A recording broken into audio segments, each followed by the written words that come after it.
Belajar itu harus basic dan konsep. Ngajarin anak tuh gak usah buru-buru lah ke sana gitu, gak usah lari, gak perlu gitu maksudnya.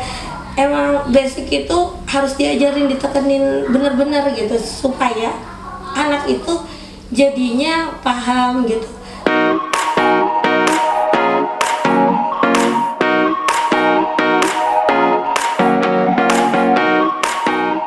Wow, belajar jadi seru, kok bisa?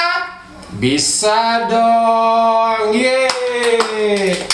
Assalamualaikum warahmatullahi wabarakatuh. Teman-teman sobat pintar semuanya di rumah, kembali lagi bersama saya Bang Zul di channel favorit kita, Revolusi Belajar. Apa kabar teman-teman? Ini berarti channel konten kita yang keempat ya, konten kita yang keempat. Kita bertemu lagi seperti biasa. Di setiap konten kita selalu menghadirkan sosok-sosok yang sangat memberikan inspirasi buat kita semua, dan kita bisa mengambil pelajaran hidup dari apa yang sudah dia lakukan. Dan alhamdulillah hari ini saya sudah kedatangan tamu, seorang perempuan, seorang ibu tangguh, womanpreneur, seorang entrepreneur juga, dan dia akan berbagi pengalaman, berbagi cerita kepada kita semua. Dan inilah dia, Kak Aziza. Yeay, Kak Aziza.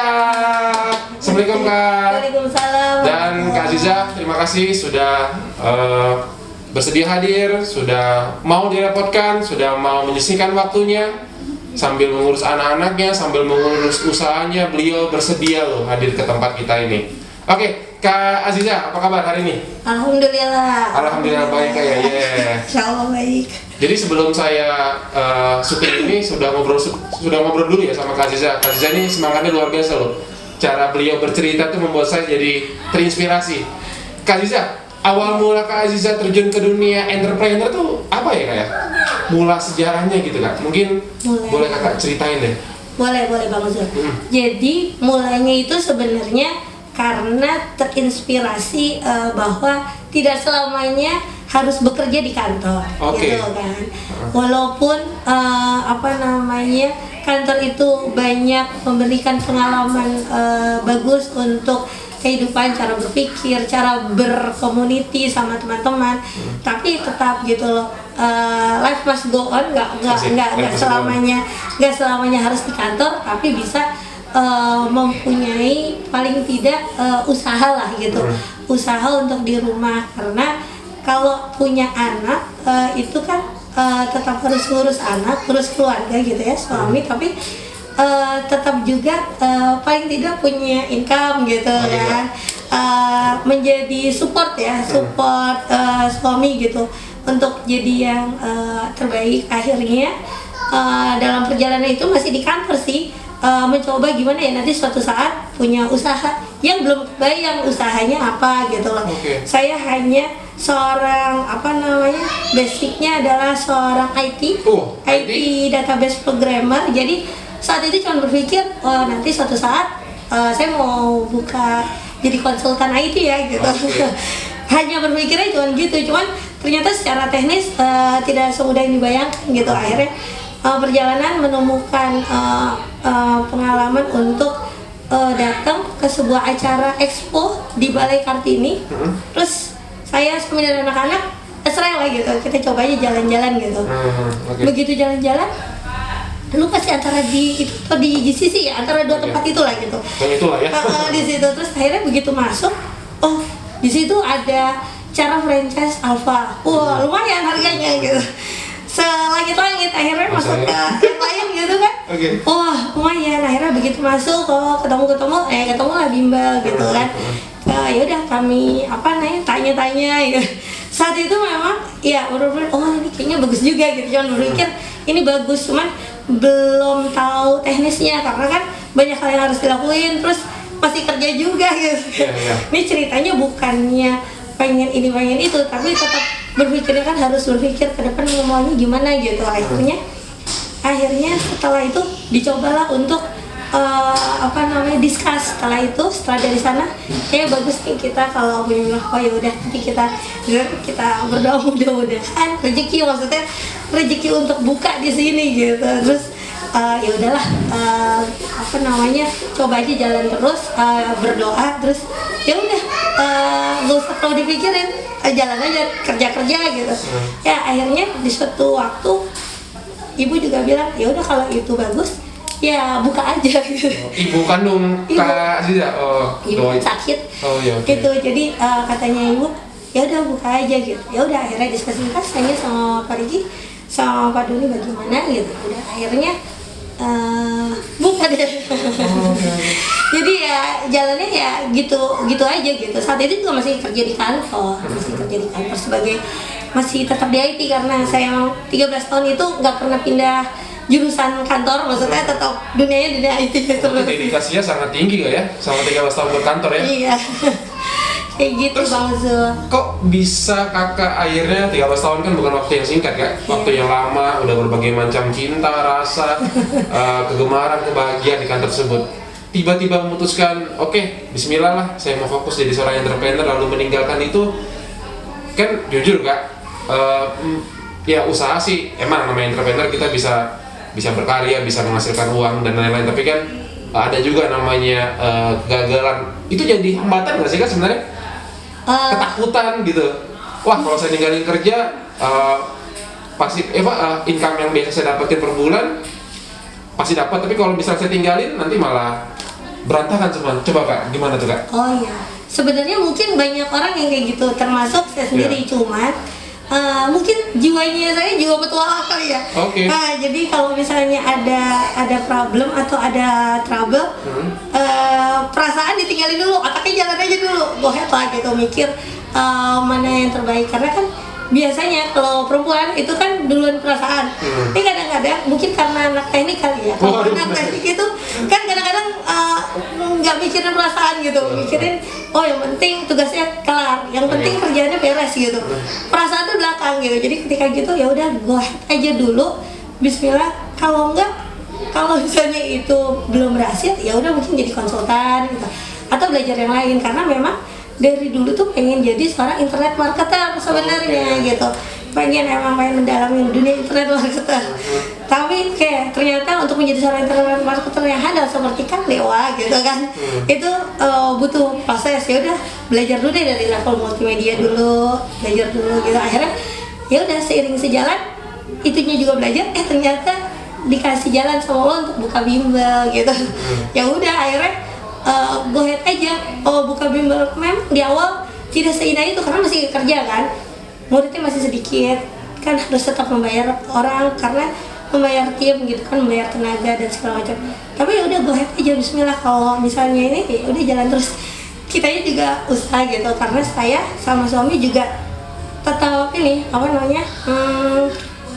bantu publikasi gitu. Jadi di sini tuh karena kita kan dekat, suami kan sholat di masjid, jadi ya izin lah maksudnya untuk publikasinya ini gitu, supaya paling tidak orang tahu gitu loh tempatnya ada di sini. Walaupun dari pusat juga melakukan itu, tapi kita tuh suka jadi kalau nggak melakukan itu kayaknya gimana gitu rasanya. Aktif juga ya, aktif ya. Oke.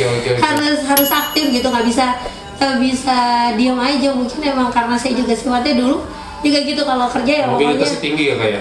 Iya, saya tuh pengen kalau setiap pekerjaan yang dikasih ke saya selesai.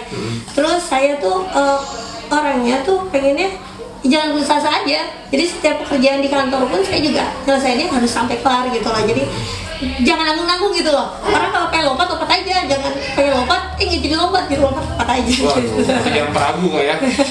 Oke. Berarti Kak kalau bisa dihitung jabatan entrepreneur yang sudah Kakak jalan ini udah 5 tahun ya? Nah, 4 tahun ya? 4 di bimbel ini 4 sampai akhir tahun, karena awal tahun kelima. 4 tahun ya? Apa Kak suka dukanya sama 4 tahun Kak menghadapi entrepreneur? Berarti kan 13 tahun sama 4 tahun ya? Perbandingannya jauh banget. Perbandingannya jauh. Kalau 13 tahun itu kan kerja di kantor ya, datang pagi pulang malam seperti biasa, kerjanya rutin seperti biasa, cuman reporting gitu kan, programming dan segala macam. Nantinya digaji. Kalau misalnya jadi entrepreneur kan banyak hal yang harus dipikirkan gitu, masalah publikasi, bimbelnya harus tetap jalan terus gitu kan. timnya harus pelit gitu kan, kerja bareng sama tim gitu kan, karena kalau nggak solid juga kan jadinya infonya nggak langsung ke grab, karena kan hal-hal teknis yang terjadi di bimbel kan harus kitanya juga cepat gitu. Kalau dikit-dikit misalnya ke pusat gitu kan ya nggak apa-apa sih, emang harus ke pusat tatarannya, cuman kan kalau apa yang karena saya juga tinggal di dekat sini, maksudnya di sebelah gitu kan, jadi apa ya harus di grab ya, apa yang bisa di tackle dulu gitu. Jadi memang ternyata kalau bisnis itu seorang pembisnis beda sama seorang sales ya. Seorang bisnis beda dengan seorang sales. Iya, kalau seorang sales kan gue jualan gitu misalnya kan, bahasanya anak sekarang gue jualan ya udah kelar gitu ya, gue dapat untung. Tapi ternyata kalau seorang pembisnis kan memang banyak faktor yang harus dipikirin, yaitu kesolidan tim, terus tetap jalan bisnisnya, membuat orang itu satisfied gitu loh, orang tua satisfied anaknya belajar di sini, terus prestasinya bagus, terus merasa jadi bacanya gitu ya, yang misalnya nggak bisa baca, bacanya jadi tambah oke atau meningkat. Yang nggak bisa ngitung orang tuanya kan panik tuh, apalagi urusan matematika ini gitu apalagi gitu kan pasti emosi. Belajar di sini jadi oh ternyata ngitung pakai jari ada aturan mainnya, yang ini terus bagaimana gitu, sehingga ya seperti itu sih, harus bener lah gitu. Keren tuh kakak, saya dapat sebuah kalimat yang bagus buat saya terapkan. Sales sama pebisnis itu beda, karena mungkin saya beranggapan tuh kalau main pebisnis ya, contoh saya punya stok baju, saya jualan baju itu udah saya sebut pebisnis, ternyata itu pasti level sales ya. Masih di level sales, karena mikirnya untung rugi. Karena kalau pembisnis tuh yang saya dapetin sih ilmunya ya dari para master yang paling keren-keren itu, ya gitu, artinya nggak cuma mikirin untung rugi, tapi kemajuan, perkembangan, terus tim, kesolidan tim, banyak hal ya, seperti Bapak Sandiaga Uno misalnya kayak gitu kan, beliau kan juga pembisnis, karena dia juga ibaratnya nggak mikirin aku dapat income berapa gitu kan, nggak cuma sebatas itu gitu, tapi dia mikirin oh nanti kelangsungan hidupnya tim aku gimana ya, oh harus solid ya, oh berkembang tuh bisnis itu harus berkembang seperti apa ya gitu. Itu kan itu tuh ya kayak gitu. Jujur ini ilmu baru loh yang baru saya dengar dari Kak Azizah. Wah makasih Kak. Iya. Lumayan kan ngobrol-ngobrol gratis. Saya ikut pelatihan entrepreneur gini. Oke Kak, itu bedanya ya. Berarti nggak bisa dipungkiri Kak, sekarang kan kita lagi masa pandemi nih. Kondisinya berpengaruh banget sih Kak sama usaha yang kakak jalani dengan bimbelnya kakak? Lumayan, memang lumayan berpengaruh ya, karena memang semua orang tua pasti khawatir, anaknya belajar, tapi juga di satu sisi kayak mata pisau, jadi satu sisi khawatir, di sisi lain dia juga nggak bisa menyelesaikan masalah anak kadang-kadang pelajarannya ini apa ya, yang simpel nih misalnya ngitung puluhan sama satuan, 23 ditambah 40, anaknya mikir aja udah stres, ibunya juga emosi gitu kan, lamaan jawabnya. ayahnya juga emosi gitu. Ternyata kayak gitu kan pasti harus punya solusi yang terbaik, walaupun kata orang tuanya aku nggak mau keluar modal ya gitu, maksudnya gue belajar di YouTube, tapi kan nggak semudah itu, karena membangun ini kalau belajar tuh, kalau yang saya pahamin ketika buka bimbel ini, anak tuh bukan diajarin 1 tambah 3 sama dengan 4 gitu, tapi diajarin konsep. Ternyata anak tuh harus diajarin konsep, basic tuh harus diajarin konsep. Kalau nggak diajarin konsep, diajarin hafalan matematika tuh nggak setuju, karena bertahun-tahun saya akhirnya menjadi seorang IT tuh nggak pernah sekolah tuh ngafalin matematika, tapi ngafalin jalan menuju itu. Misalnya itu gimana ya, rumus seperti ini, algoritmanya seperti apa tuh, dari jalannya itu seperti apa gitu. Makanya saya ngelihatnya gitu, anak-anak jadi di sini tuh ada polanya untuk belajar, ada polanya ngitung pun ada polanya, tangan kanan untuk satuan, tangan kiri untuk puluhan, yang puluhan itu harus bagaimana gitu. Jadi lebih cepat ya. Anak saya juga gitu, baru kelas 1 SD aja pelajarannya udah mulai ngitung puluhan satuan. Saya cuma bilang katanya kayak ya bagaimana gitu, kalau ngitung puluhan 20 tambah 30, jadi yang kiri yang jalan 1, 2, 3, jadi berapa? Oh iya 50 Bun gitu. Nggak ada tuh 20 itu 1, 50 sah 21, 22 gitu sampai 30 kan. Tekniknya kayak wah, oke. Ada tekniknya, dan di teknik di bimbel ini salah satunya untuk yang JPA tuh gitu. Ini ada teknik untuk hitung yang cepat pakai jari, yang kiri untuk puluhan, yang kanan untuk satuan. Itu yang saya pahamin. Jadi anak-anak tuh jadi jadi apa ya, walaupun susah di sekolah kan udah numpuk gitu kan pelajarannya tuh, PR-nya ilmunya bimbel harus keluar juga pada akhirnya. Ikan pelajaran kakak di bimbel dia harus bagaimana, walaupun ya kayak gitu. Jadi seperti itu, ternyata semua tuh harus basic, dan kayaknya dengan ada pandemi ini pasti banyak juga orang tua yang teriak-teriak, gue pusing gitu.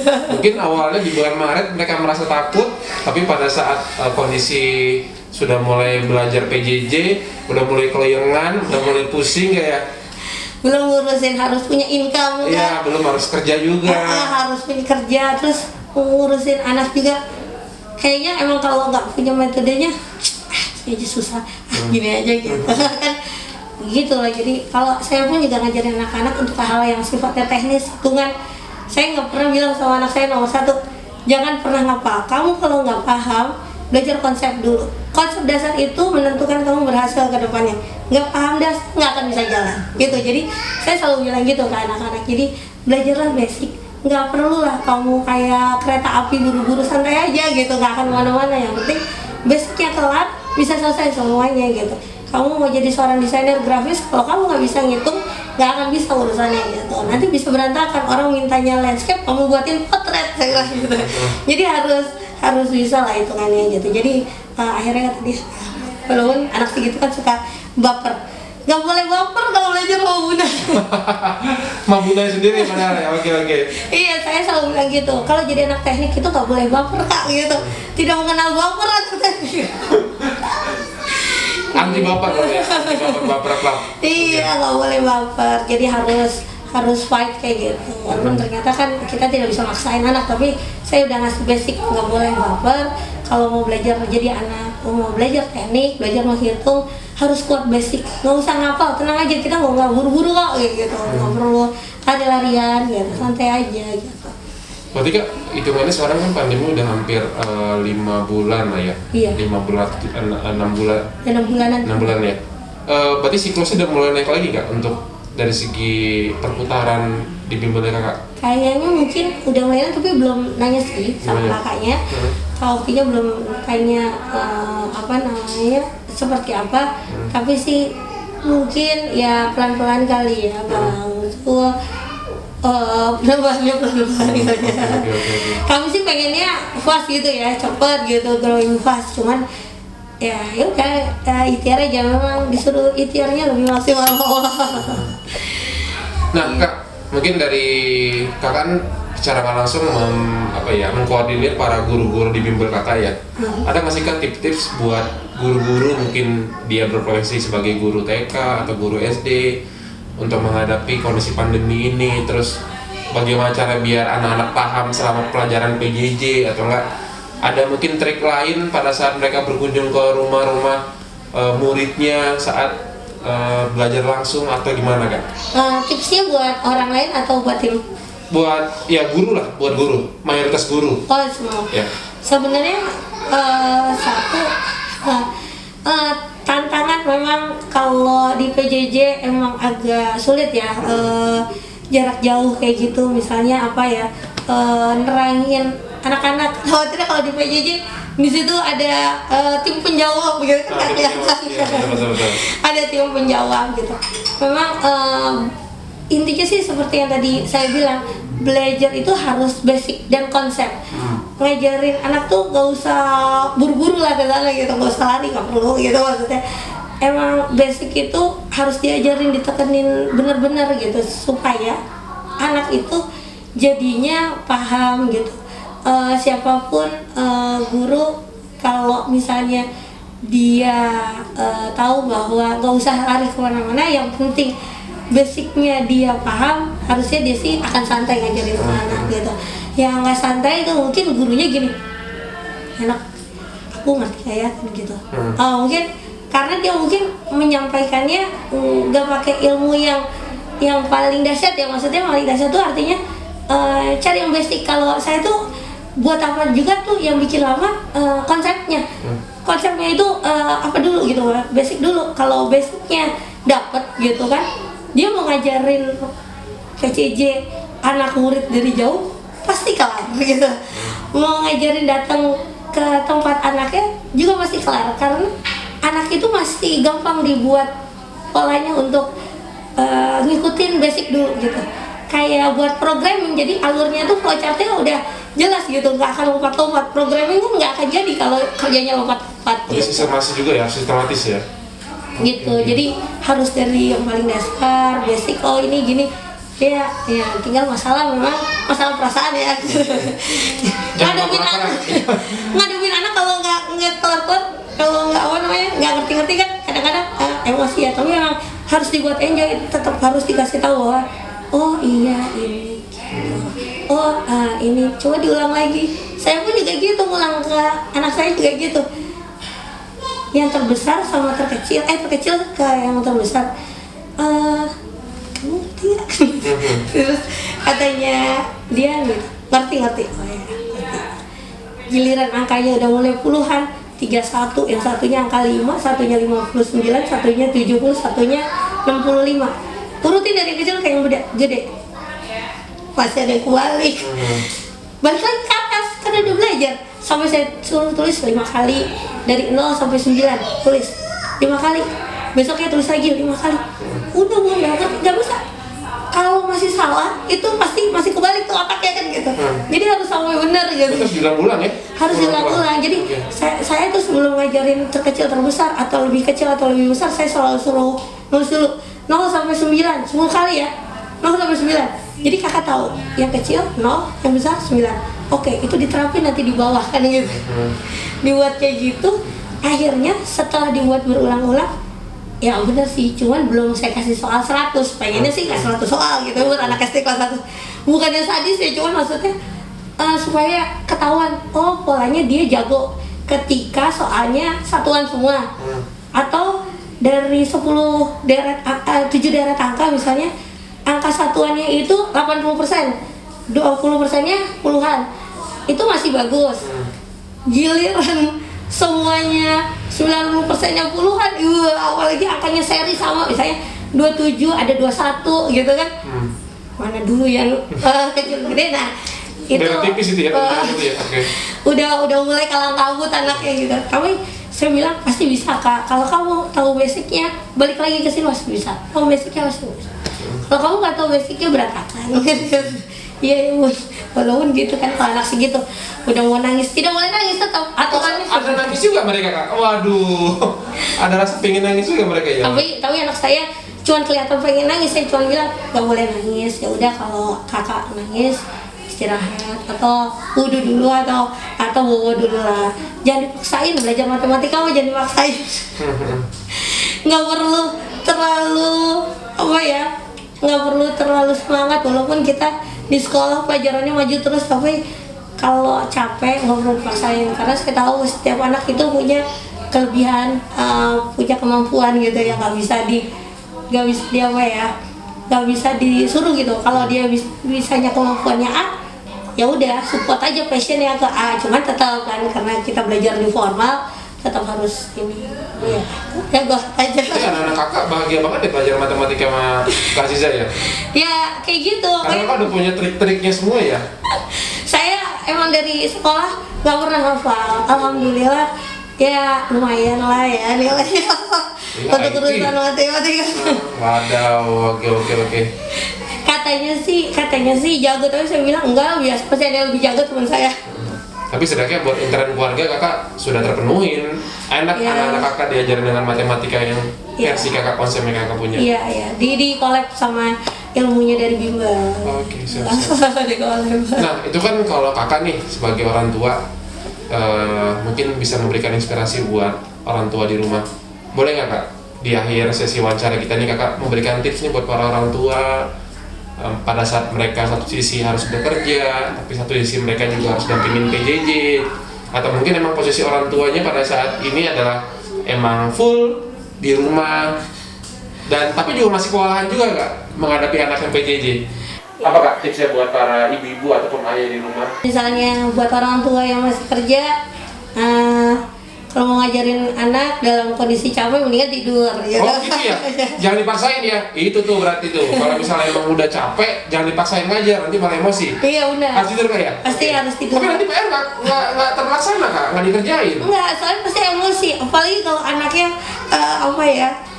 diajarin nggak ngerti-ngerti, udah dikasih tahu nggak paham. Mendingan tidur gitu. Tuh, tips pertama, tidur ya. Oke, lanjut Kak. Itu buat orang tua yang pertama tidur, karena saya tahu bahwa tingkat kelelahan di jalan itu sangat tinggi gitu. Kan pernah ngerasain kerja di Bintaro, dari Jagakarsa ke Bintaro, dari Jagakarsa ke Kuningan, itu luar biasa, traffic yang sangat luar biasa, dan saya nggak pernah pakai kendaraan pribadi, asli pakai kendaraan umum. Capek, lelah, belum ada yang ini, belum ada yang itu. Kalau di rumah ngajarin, dan itu ngajarin matematika atau ngajarin membaca, bisa dipastikan nggak akan masuk emosi, anaknya jadi emosi juga, atau anaknya diem tapi nggak paham, maksudnya dia jadi tertekan karena orang tuanya marah, mendingan tidur gitu orang tuanya. Nanti anaknya dibangunin, mau bangun jam berapa, paling enak emang benar ya kalau ternyata belajar itu bagusnya dini hari gitu kan. Jadi dini hari kayak segar. Terus dengar juga ternyata almarhum Pak B.J. Habibie itu dapat ilmu kalau pagi itu bagusnya bangun pagi tahajud itu langsung mandi, ganti baju yang baru, itu yang menyebabkan cepat masuk. Gitu ilmunya ternyata gitu. Sempat baca gitu setelah beliau meninggal, baca literatur, ternyata pagi tuh lebih jos gitu ya. Lebih jos, makanya saya tuh gitu, karena kalau udah ngantuk ya udahlah kita belajar. Kemudian capek juga, liar ngajarin counter jadi goyang gitu kan. Jadi mendingan seperti itu, istirahat. Terus kalau misalnya udah istirahat, janjian aja nanti belajar jam berapa, nggak usah pakai lama. Ajarin aja konsep. Nomor satu, konsep udah jelas, basicnya ini pelan-pelan ngajarin. Nanti kalau lupa, yaudah nggak 10%, kita buat catatannya aja. Anaknya ngertinya baru sampai segini, 30%, nanti dinaikin lagi, besok dinaikin lagi gitu. Biar anaknya juga nggak stres. Kasian juga sih memang anak segitu kan logikanya juga belum nyangkut gitu. Kitanya emosi ngajarin logika nggak masuk gitu. Ya udah kayak gitu, jadi emang gitu dibuat catatan aja. Terus kalau yang buat orang tuanya di rumah atau ayahnya juga sebagai entrepreneur, ya itu balik lagi tetap harus ngajarin yang konsep, nggak usah ngajarin ini itu, ikutin aja polanya di sekolah itu ngajarin seperti apa diikutin. Kalau sekolah ngajarinnya gini, kalau ayahnya atau ibunya punya pola sendiri, masukin aja ke anaknya pelan-pelan. Walaupun memang kebanyakan anak-anak itu selalu ngomong gini, nggak pernah gitu guru aku gitu, pasti kata gitu. Ada kalimat karena konsep baru ya. Iya, aku dari guru aku belajarnya nggak gitu.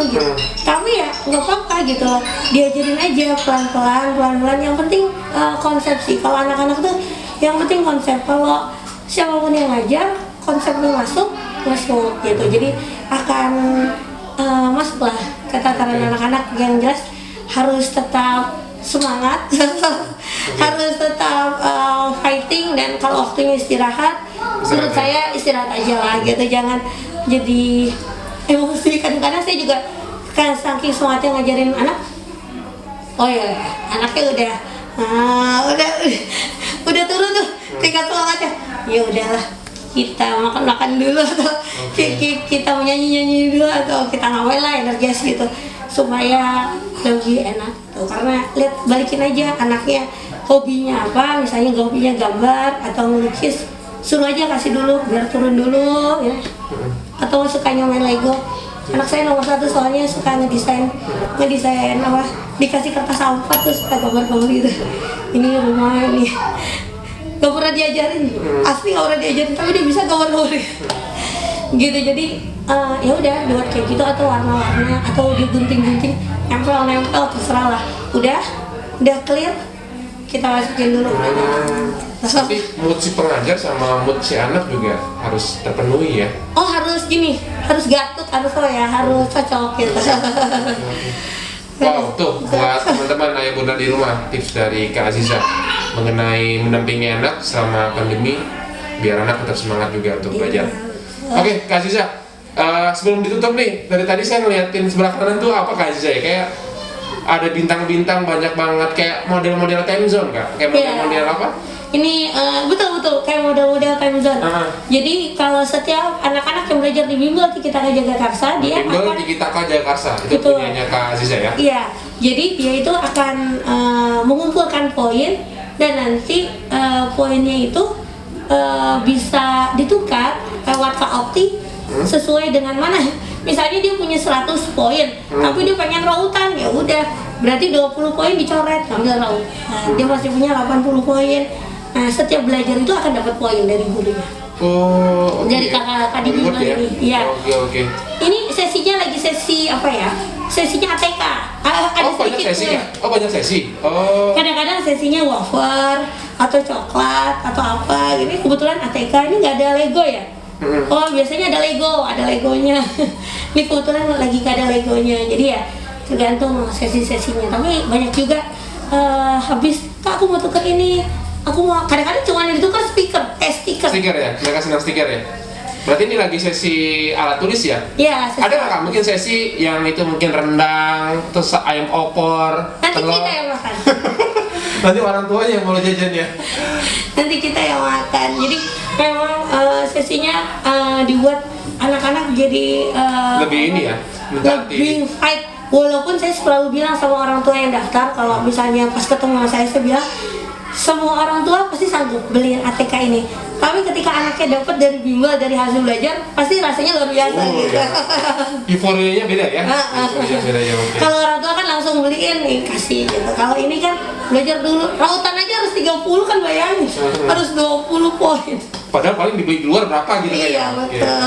Tapi mental anak kebentuk di sini. Iya, betul. Mungkin bagi ayah bunda yang penasaran dengan konsepnya Kak Aziza, dengan segala macam strategi Kak Aziza dalam menghadapi anak, dan pingin tahu lebih jelas, nanti teman-teman bisa searching, ketik aja bimbel Tikitaka Jagakarsa, atau enggak nanti kita bantu di komen atau enggak di layar ini akan ada linknya, nanti tinggal teman-teman cari aja. Silakan daftar. Siapa tahu bisa membantu orang tua dalam hal mengajarkan pelajaran untuk anak-anaknya di rumah.